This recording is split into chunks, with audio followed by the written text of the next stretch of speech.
আজকের গল্প মায়ের মুখ।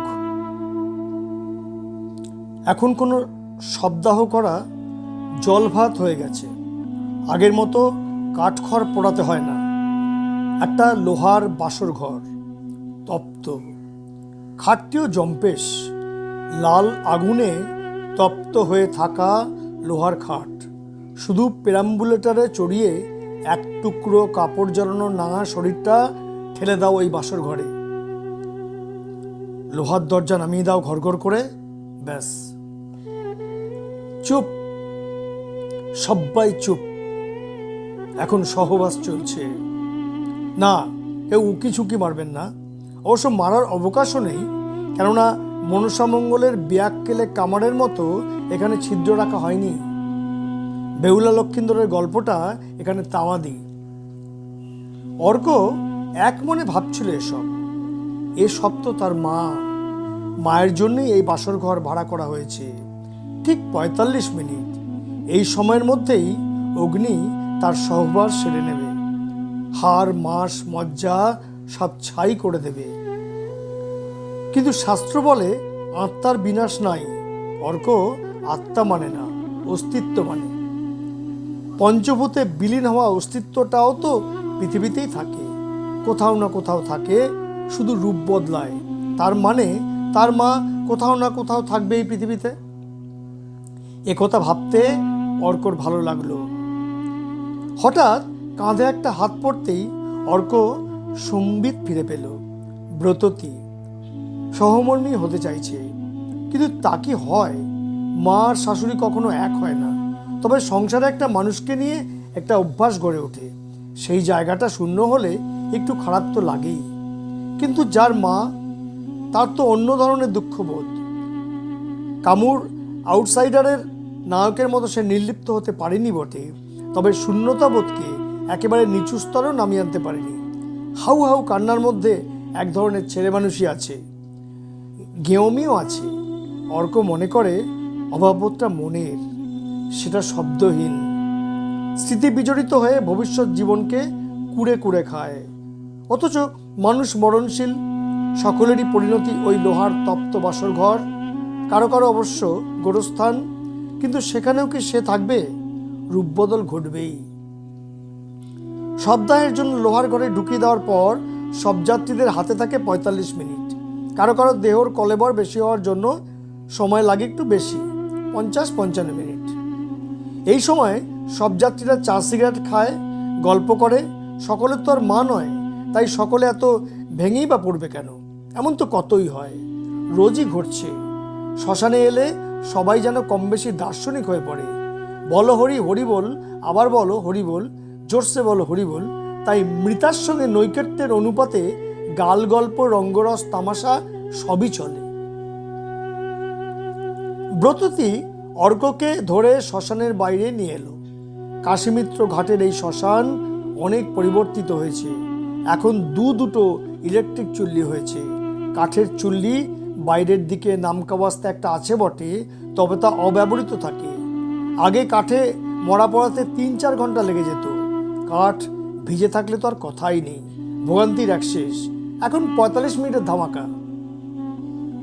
শ্মশানের গেটের উল্টো দিকে চক্ররেল চলে। গঙ্গার ধারে ধারে সেই প্রিন্সেপ ঘাট পর্যন্ত লাইন পাতা। লাইনের ওপারেই ঘিঞ্জি বসতি, পুরনো নোনা ধরা ইটের বাড়ি, একতলা দোতলা, কোনোটা টালির চালের, কোনো বাড়ির নিচে দেবালয়, হরেক মূর্তি, তেল সিঁদুরে মাখামাখি। তারই পাশে হয়তো শবদাহের উপকরণের দোকান, বাঁশের চাটাই, ঘট, সরা, তিল, আতপ চাল, পাটকাঠি, হরেক অনুষঙ্গ। অর্কতে সেসব মিটে গেছে। অর্কের ছোট কাকাই ব্যবস্থা করেছে। রাত ১২টায় শ্মশানের ডাক্তার ঘুমিয়ে পড়েছিল, তাকে ডেকে তোলা হয়েছে। শ্মশানের পুরুত মাল খেয়ে চুর হয়ে পড়েছিল শ্মশানের এক কোণে, তাকেও ধাতস্থ করে কাজ করিয়ে নেওয়া হয়েছে। এসব কাজে সাহায্য করেছে অর্করই আত্মীয়রা, পাড়াপড়শি, সব যাত্রীদের হোমরা চোমরা কেউ কেউ। অর্ককে কিছুই করতে হয়নি, শুধু দাহের আগে পারলৌকিক কাজটুকু ছাড়া। এখন তাকে সবাই তোলা করে রেখেছে। বিয়ের দিন যেমন পাত্রকে রাখে তেমন। এখানে অবশ্য বিয়ের উপমাটা ততটা লাক্সই নয়, কেননা সদ্য মাতৃবিয়োগের পরে তার ওপর আত্মীয় স্বজন পড়শিদের করুণা অনুকম্পা জন্মানো তো খুব স্বাভাবিক। এত রাতে গঙ্গার ধার এখন শুনশান। ট্রেন লাইন পেরিয়ে সবাই এলো চা খেতে। দোকানি ঘুমে ঢুলছে। শ্মশানের চায়ের দোকান সারা রাতই খোলা থাকে। প্রায় 20 জন সব যাত্রী, সবাই চা বিস্কুট খেতে লাগলো। অর্কর চা খেতে ভালো লাগছে না। বাগবাজার ঘাটের দিকে অর্ক 1 পা 2 পা করে হাঁটতে লাগলো। পেছন থেকে কাকা বলল, অর্ক একা যাস না। ব্রততী এগিয়ে গেল, অর্কের পেছন পেছন যেতে লাগলো। অর্ক যেন স্পষ্ট দেখতে পেল তপ্ত লোহার বাসর ঘরে তার মা অগ্নির সঙ্গে মাখামাখি করছে। মায়ের সর্বাঙ্গে অগ্নি জ্বলছে। অর্ককে দেখে একটু যেন লজ্জা পেয়েছে। আশ্চর্য, শ্বেত শুভ্র চুলগুলো এখনো অটুট অটুট রয়েছে। করুণা মাখা মুখখানা, অসম্ভব তৃপ্তি সেই মুখে। যেন এভাবে পুড়তেই চাইছিল সে। এভাবে পুড়তে কোনো গ্লানি নেই, জীবনের অতৃপ্তি নেই, বরং যেন একটা মুক্তির আনন্দ মায়ের চোখে মুখে। কোথায় যাচ্ছ মা? কত দূরে?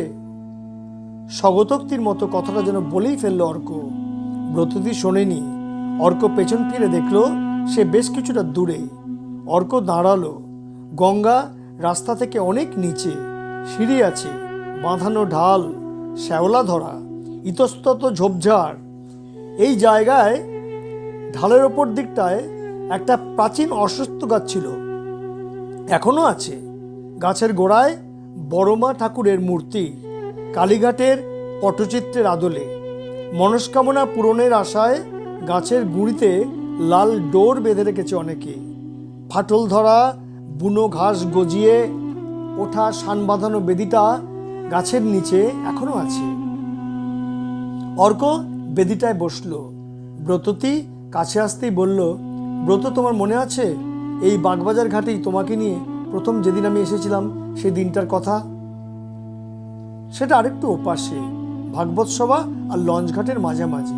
হ্যাঁ, ঠিক তাই। কত স্মৃতি এই গঙ্গার ঘাটে জানো। আমারও। বাবা মারা যাওয়ার পর আমার মাকে শাঁখা ভেঙে সিঁদুর মুছে স্নান করে বিধবা হতে দেখেছি। উফ, অসহ্য সেই দৃশ্য। সেই ঘাটটা বিচালি ঘাটের ওপাশে। কত সাল সেটা? 87। তখন চক্ররেল হয়নি, বাগবাজার স্টেশন হয়নি। আমার বাবাকেও তো ওই কাশিমিত্তির ঘাটে দাহ করা হয়েছিল। তখনও ইলেকট্রিক চুল্লি হয়নি, কাঠের চিতা। পুড়তে পুড়তে দেখা গেল বাবার একটা ঠ্যাং চিতার বাইরে ঝুলে রয়েছে, আগুন পাচ্ছে না। একজন একটা বাঁশ নিয়ে এসে ওটা মুড়ে চিতার ভেতর ঢুকিয়ে দিল। যাক, তোমাকে আর এখন ওসব মনে করতে হবে না, ওটা অনেকদিন আগের ঘটনা। হ্যাঁ, বহুদিন হলো, কিন্তু গঙ্গার ঘাটে এলে আমার সব মনে পড়ে যায়। আমাদের পরিবারের অনেককেই এখানে দাহ করা হয়েছে, আমাকেও এখানে। ব্রততী অর্কর মুখটা চেপে ধরে। অশুভ কথাটা শুনতে চায় না। কান্না ধরা গলায় বলে, কি হয়েছে তোমার? আমি তো আছি। মা কারো চিরদিন থাকেন না। তোমার মেয়ে আছে, এটা মনে রেখো। বরং মায়ের কথা ভাবো। ভাবছি তো। মা এখন পুড়তে পুড়তে পুড়তে পুড়তে। কান্নায় গলা ধরে এলো অর্কর। ব্রততী অর্কের কাঁধে হাত রেখে বলল, চলো ফেরা যাক, ওরা আবার খোঁজাখুঁজি করবে। গঙ্গার ধারে এলে শহরটাকে সত্যিই প্রাচীন মনে হয়। পরিবেশটায় আধুনিকতার লেশমাত্র নেই। সেই সুতানুটি গোবিন্দপুর থেকে কলকাতা যেন মাত্র কয়েক কদম এগিয়েছে। আধুনিক না হলেও নদীর ধারে গড়ে ওঠা এই জনপদ দেখতে অর্কর ভালোই লাগে।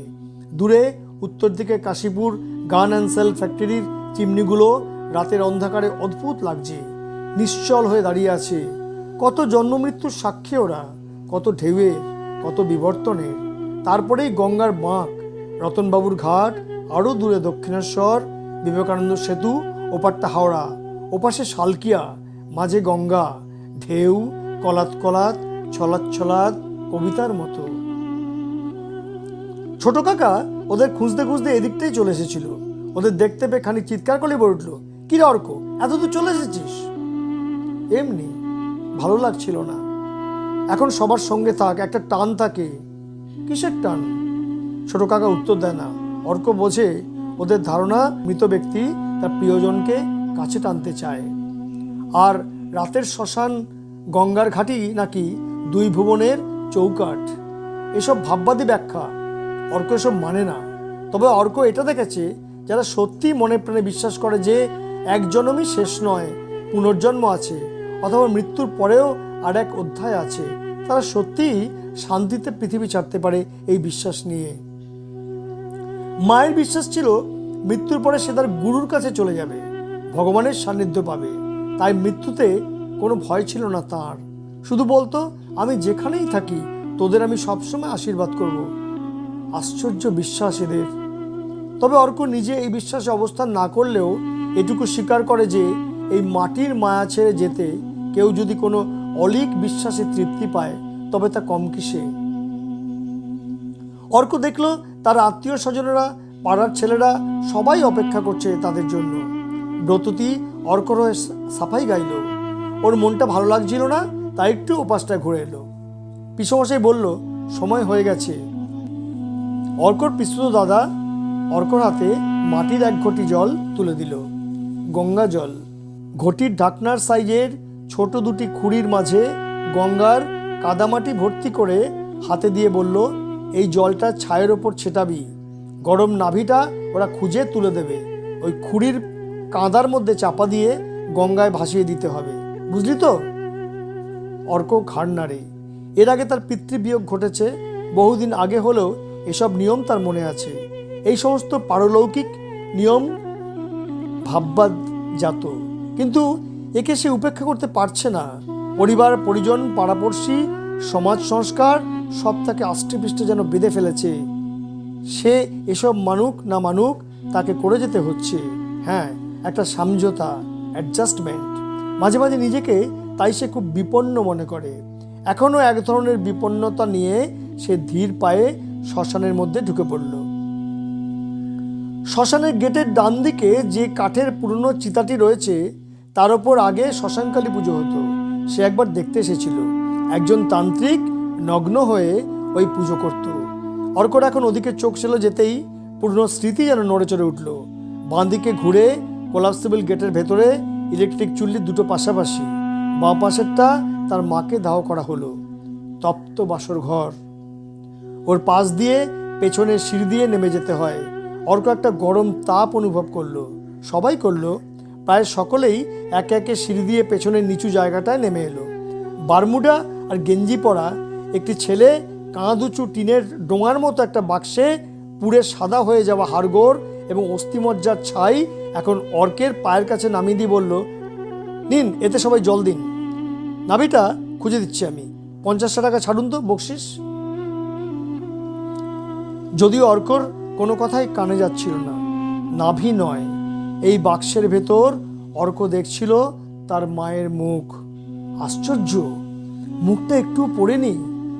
মা যেন ঠোঁট নেড়ে বলছে, ওরে বোকা, মায়ের মুখ কখনো পড়ে না। নমস্কার। আমার এই গল্পটা কেমন লাগলো কমেন্ট বক্সে কমেন্ট করে জানাবেন। লাইক করে দেবেন ভালো লাগলে, আর আমার চ্যানেলটা সাবস্ক্রাইব করে দেবেন। বন্ধুদের বলবেন শেয়ার করে দিতে। নমস্কার, শুভেচ্ছা জানাচ্ছি।